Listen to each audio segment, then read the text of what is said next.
say what Julianne said, anything about me being a letter. Totally make that up. So thank you for having me, everyone. So my name's Uzma. A lot of you have seen me through Facebook, who've known me as Uzma Pinks. Oh God, what can I say about myself? It seemed like yesterday I was sitting on my very first success day thinking, oh my God, this is going to be a long day. And thinking, can I actually do this? Are they all real people? Are they all actors? And I really was thinking, oh my God, is this real? I've never experienced anything like it. It's my absolute pleasure to share my story with you guys today. So let me tell you a little bit about me. From the age of 18, but like a lot of 18-year-olds, I just finished my A-levels and was going to go on to university to become a graduate. I wanted to become an accountant. Oh my God, that's scary. Me, an accountant, that just doesn't go. But I wanted to leave from a lifestyle that I thought a profession in accountancy would give me. Seriously, I have to use my calculator to calculate my full-page credits. However, yes, I was going to go on to become an accountant. I was living in my little bubble of I'm going to get a degree and I'm going to get a job and everything's going to be lovely and everything's going to be fine. However, life didn't really plan out. It didn't really pan out like that. On the day of my last exam, and my niece's first birthday, the beautiful girl that you can see in the picture, she was diagnosed with a very rare, incurable liver condition. Something so rare that I think, if I'm correct in saying, only less than 10 people in the whole world had it. And we've been given a time scale of 4 years. So within a day, our whole life broke. I took a very big decision at the time to give up my degree and stay at home and look after her, because nothing's more important than my family. Following a year, I went back to uni after a lot of discussion with family. I started in September, and November my niece lost her fight. She's just 2 years old. So heartbroken really was not the word. I was 19 years old, with no degree, no hope, no future, no self-confidence, and I had no idea where my life was going to go. So I settled working in a mobile phone shop, seeing as I didn't really have a backup plan. So how I came across Forever, I was at work in February 2012, and I met a lady that I served the day before at work. She came up to me and she said, asked me what my name was. I thought she was going to make a complaint. Don't know when I got that wrong. She wouldn't dare. And she asked me what my name was, and she said, I've got my own business and I think you'd be absolutely amazing at it. And I thought, I've got no idea what you do, but yeah, I probably would be. So she was a little bit crazy, so I handed my number over and I met up the next day for a coffee. And within 10 minutes of my one-to-one, I fell in love with everything that I was shown. This was it, this is what I've been waiting for. I had no idea whether I could or couldn't do it, but there was only one way to do it, and there's only one way to find out, and that was just jump in. I always had a very clear vision of my life. By the time I was 25 years old, I wanted to be on a six-figure salary. Obviously, I've been watching far too much Apprentice. But Alan Sugar doesn't need me. I don't need him, he needs me. I wanted to drive a white convertible Audi A5 with a private plate number that said Pinks. Somebody's already got that. Can you believe that? Does she not know who I am? I wanted to live in a huge house. I wanted a pink princess wedding. But more than anything, I wanted to help people. I wanted to make a difference. Because I've always been taught life is not about what you get, it's about what you give. I googled that. Did you like it? No, I didn't. Diana Page taught me that, actually. So I kick-started there and then. But jumping forever around a 37-hour retail job, I completely treated it like a hobby. So it paid like one. But I kept asking my upline Maria where my £3,000 cheque was. And she said, are you doing any work to be paid £3,000? But no, I wasn't, but that wasn't the point. I wanted a £3,000 cheque. I never attended any business presentations, success days, training, sizzles, absolutely nothing. And I never did 4 case credits a month because I was a princess. It was all going to come to me. So after my uplines going on and on about success days, there was just only one way to keep them quiet. I thought, you know what, I'm just going to go along. It's a lot easier than listening to everyone. So in February 2012, I went along to a success day. But little did I know what a massive turning point it was going to be. Debbie Nwangwa, my amazing inspiration, was on stage for Carplan, and she just bought a brand new BMW, obviously for Carplan, obviously. And I remember thinking, oh my God, wow, I can do this. But her words were, in this business, you can have results or excuses, but you can't have both. And that just stuck in my head. It kept going round and round and round. It wasn't forever, it was me. So followed by QLS Day in January, I walked away thinking, if everyone else can do it, I'm sure I can do it too. So So that's it, I decided to decide if it was going to be, then it was up to me. I'd been chasing a manager position at my current retail job for over 9 months. Extra hours, unpaid work, store targets, and then it was handed to somebody else. Seriously, who wasn't even good at it. But I'm glad it was, because earning 18 grand a year wasn't going to make my dreams come true, so something had to change. So December 2012, I did my 4 case credits for once. And attending QLS Day, I had to move up the ladder, but 21 case credits just seemed so big and so far. And I wasn't a retail queen, and I couldn't understand what I was doing wrong. Why was everyone else shooting up the marketing plan, but not me? That's because I spent my time comparing myself. I spent my time on results. I spent my time on excuses rather than results. And I changed my mindset. I had 6 team members over the 8 months. And not one of them was active, but why should they be when I wasn't?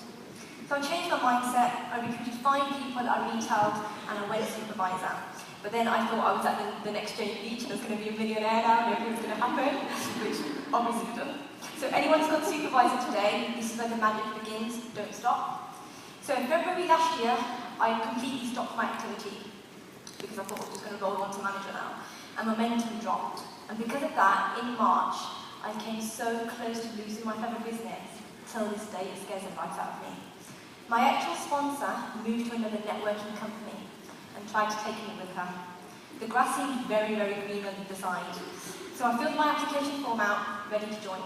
I rang my uplines and told them there was nothing that they could do or say to make me stay in forever, because forever didn't work. Because in March, I'd done so much activity, it was unreal. I did over 40 one-to-ones, and not a single person joined my business. Natalie got in touch with me, Natalie Healy, and she said, Uzma, it's a business, you need to give it 12 months. Rome wasn't built in a day. And oh my God, I'm glad that I did. It took me from an assistant supervisor to an eagle manager. So what changed? I worked deep in my team, I helped them, I mentored them.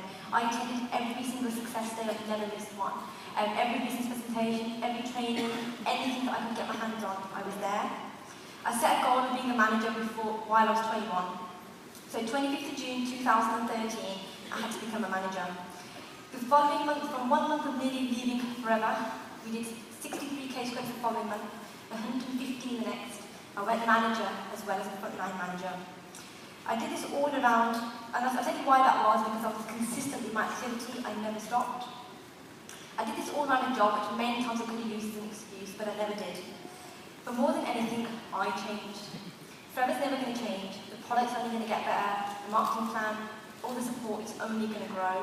If your business isn't where you want it to be, you have to change. So I changed my attitude. The first thing was the grass isn't as green as it looks on the other side. If you take the time to water your own, it'll be just as green. Temptations will come, and you're going to want to leave them, and you're going to want to give up. I've done it plenty of times, but I've never actually left. That's because like Jane and Maria and Jan would never let me. So the key is never to compare yourself and stick to it. Your attitude is so important. Your attitude is like your products. Without it, you don't have a business. You can't have a business without a positive attitude. Your mindset and attitude has to be so strong that you attract people like that into your life. So if anyone hasn't watched or read The Secret, I highly recommend it. It completely and utterly changed my life. Another thing that holds a lot of us back in our business is fear. Something that really massively held me back from my business. I had so many fears when I first started with Forever. I had a fear of failure, I had a fear of rejection, I had a fear of speaking to people, I had a fear of speaking in public, believe it or not, even if I do love the limelight. I had people telling me that I was going to fail. I even had a prospect tell me once, in his exact words, I was a silly little girl to think if Forever was ever going to make me anything. I would love to compare my bonus check with him now. See who's laughing. I had a fear of other people's opinions and what they thought of me. But you know what? Their opinions don't pay my bills. Okay, I'm lying, I don't have any bills. But they don't pay for my shoes and my handbags and my food for Laudi. So quite honestly, I couldn't care what anyone else thinks. Jane has always taught us that some will, some won't, so what rule. It doesn't matter who supports you. This is your business, this is your life. No one's going to be as sorry as you are if you don't chase your dreams. So how I overcome my fears? The first thing I did was I wrote down everything I was grateful for to Forever, things that Forever had already given me and was going to give me. And then every time I didn't want to speak to somebody, I'd say to myself, Uzma, stop being so selfish. Because what if I was a prospect when I was at work, I would still be there? It's quite scary. I wrote all my fears down and I burnt them. Because they don't exist. All your false evidence appearing real, your fears don't exist, they're all in your mind. And the third thing that I did was I wrote my fears outside of Forever. And my biggest fear was heights. I used to not look down in boardroom because I used to think that everything's just going to collapse and I'm going to fall. I'm so dramatic. So what I did is I booked a 13,000 feet skydive and then jumped from a plane. If any of you are going to do that, please make sure you have somebody with you. I don't want to be responsible for anyone's death. And I always imagine a prospect as me. It's not fair if you make the decision for somebody, whether Forever is or isn't for another person, that's their decision to make, not yours. So always prospect everybody, and the fears don't exist, they're just in your mind. So something else that changed my business was, for 8 months, I tried to ignore the business cycle. In my planning meeting, I paid no attention. And I was thinking, oh, for God's sake, seriously, why are you showing me this wheel? Do I really need that to build my business? I could do this. That obviously didn't work. So for 8 months, I completely ignored the business cycle, I totally ignored the who do you know list, and surprise, surprise, it never built me a business. So make sure you have a solid who do you know list of absolutely every single person that you know, because either they will turn into incredible team members or they lead you on to somebody. So I had a lady on my who do you know list that I prospected 18 months ago. She said if Forever wasn't for her, that's completely fine. And she referred a Zumba teacher onto me called Neela. Neela took 8 months to accept my friend request. Oh my God. It took me 6 months of following her up, and today she was supervised and about to be one of my next managers. So never give up on anyone. I also had a clean 9 customer on my who do you know list, because I always put my customers on my who do you know list. And I prospected her Forever, and it wasn't the right time for her. 6 months down the line, she joined my business. 7 weeks down the line, she was a manager.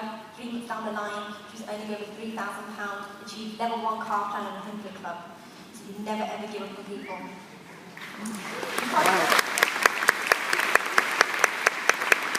Contacts and calls is what keeps your business moving. So never leave any stone unturned and stick to the business cycle because it works. So think of everyone that you know that are in sales. So I was in sales. So think of everyone that you know in sales. Think of people that you meet on a day-to-day basis that are in sales. So next time, someone serves you in the shop, prospect them because they're probably very unhappy in what they do. Think of everyone that you know who's a teacher. I know Tracy Munro's had amazing success with having teachers in her business. And I know the kids are moving school, so just prospect every teacher basically. Think of anyone who's enthusiastic and they've got an attitude that you would like to work towards. So never ever rule anyone off your who do you know list. It doesn't matter how well you know them or when was the last time you spoke to them. Your who do you know list is where it all starts from. And if you don't do it, you can't coach your team. So I can't tell my team to build a who do you know list if I haven't done it myself, because I just can't. So different methods to build your activity, to build your business. I use lots and lots of different methods to build my business because nothing was going to stop me from getting to where I was. So one of the methods I used was contact marketing. Contact marketing is an incredible way to build your business, and that's just literally speaking to people that you don't know. For me, contact marketing, not only did it build my who do you know list and build my network, it helped me overcome my fear of speaking to people. Sunama Ritz has an incredible training on contact marketing on YouTube. Just Google her, you'll find her. And it got me comfortable with being comfortable. And I disciplined myself to speaking to 3 people a day without fail. And I know Juliana did that when she was on her way to manager as well. 24-hour supermarkets are a fantastic way to build this because there's no excuse for I don't have time or the shops are closed. It's 24 hours, there's no getting out of it. And I hope something called Uzma Pinks was sponsored by Contact Marketing. I heard she's alright, so I assume it works. Carding is another fantastic way to build your business. So what you want to do on a Sunday night, you want to count up 200 cards, and from one Sunday to the following week, you want to distribute those cards on coffee tables, on back of toilet doors, through people's doors. absolutely anywhere where you can leave them. My friends always check my bag when we go out because I'm always doing my leaflets everywhere. Michelle Beardmore is an amazing example of what carding can lead you to incredible people. If you're going to use events to build your business, you need to discipline yourself to having 2 to 3 events every single month. I've got a lady in my team that I recruited, and she had a store opposite me at an event. So when you're at an event, don't just hide behind your store. Get up and network with people because they're there because they want an income. Launches, they're a fantastic way to build your business. You can do so many different types of launches now. It can be pamper nights, you can do body toning nights. The list just goes on and on and on. And when you invite people, get them to invite somebody else. We recently did that with a launch, and both of the people are now within the business. And it allows you to build your network again. Pop drops are another fantastic way to build your business, but you need to stay consistent with every activity that you choose. So if you're using pop boxes to build your business, you need to discipline yourself to 2 to 3 a week. And again, customise your pop boxes. Give a free pop box to anyone who orders a clean line if they're local to you. Free pop boxes to anyone who orders over £50, because they don't know it's free anyway. It's long. So get to know your customers. Oh my god, I can't believe I just said that. Get to know your customers and put a pop box together that's going to suit their needs. And again, even with my maths, even if you get an order of 0.2 case credits per pop box, over the course of the month, you're going to end up with over 1.5 case credit in retail. So it all adds up. Facebook, referrals, and social media are an amazing, amazing way to build your business. But you have to remember it's only additional activity. It's very, very easy to hide behind Facebook and hide behind emails and text messages and WhatsApp and whatever else is created. So remember, it's an 80-20 rule. 80% of come and take a look at me and my lifestyle, and 20% of come and join my business. Because that's what I do on my Facebook. Please don't follow me on Facebook, because as in a way to build it, because I'm not perfect. Follow Claire Spencer. No pressure, Claire. So it's an 80-20 rule. So when people are following me on Facebook, they see me, they see all the crazy things that I do, and they get to connect with me. So don't hide behind Facebook and emails, and don't shy away from picking up the phone, because as soon as I stopped doing that, my case credits went through the roof. And within the space of 18 months, we've gone from 20 case credits a month to now over 300. So by using all the above methods, it allows me to connect to 3 to 5 people a day. So 3 to 5 numbers a day allows me to call 3 to 5 people a day. And your phone calls is what keeps your business ticking. So it just goes to show, if you build your network of 2 people a day, it's over 720 people in a year. I stole that from Jane. I wasn't going to tell you that bit.